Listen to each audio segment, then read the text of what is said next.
Poncho Knows. I got a question from the gallery, y'all. Well, the gallery consists of people that's online or just practitioners that have contacted me with specific questions they want to have, and I wanted to transfer it to you because I think a lot of this information is the same. It says, do you think artists should sell through galleries, or is it better to go independent and build your own audience? Very, very, very good question. First, you got to figure out who you are, okay? I am a commercially successful artist in a commercial realm with my work. There is a fine art realm with work, and you have to figure out which one you belong to first, okay? If you want gallery representation, there's rules and regulations associated with that.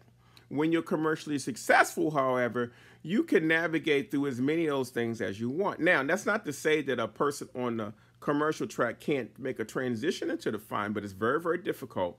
And it's easy for somebody to transition from the fine to do commercial things than it is to go the other way around. So you have to figure out which one's in your best interest. But once you know what you are, I'm a graphic designer who does reproductions, whose goal is to meet the masses. So some of the things that I'm doing in my career, I'm also self-promoting. I do my own representation. I do my own art distribution and publishing.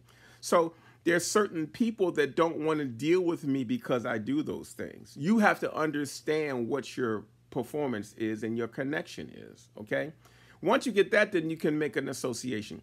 Many artists are confused believing they're on a fine art trajectory, and you're not. Your work is not good enough, number one. The materials you're using is not good enough, number two.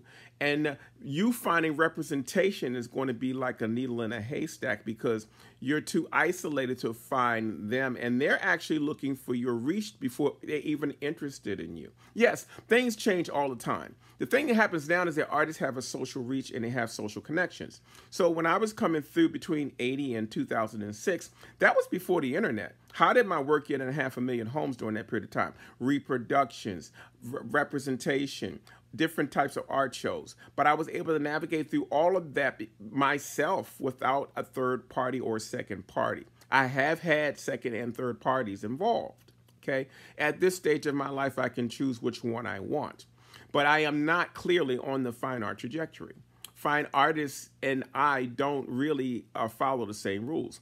When you get like people like Avita Tizano and some other artists who are now crossing over, and people like Amy Sherald and some other artists that have crossed over, you have to work with a rep. You have to have contractual binding. You have to limit the things that you do yourself. You have to limit the opportunities that you take advantage of. And that representation comes at a cost. You're working at that point for that person. That means you have to be prolific enough to produce on that level in order to stay in that side of it. And that's also a volatile space that can change. Now, once you get in that door, it's easier to stay in that door.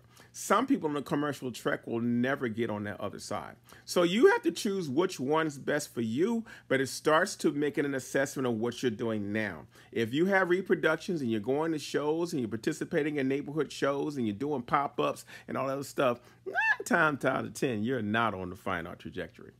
So once you get that, you'll know what to do. Follow your heart, but look at what you're doing and where you're making your money, and the rest of it will be pretty much easy to follow.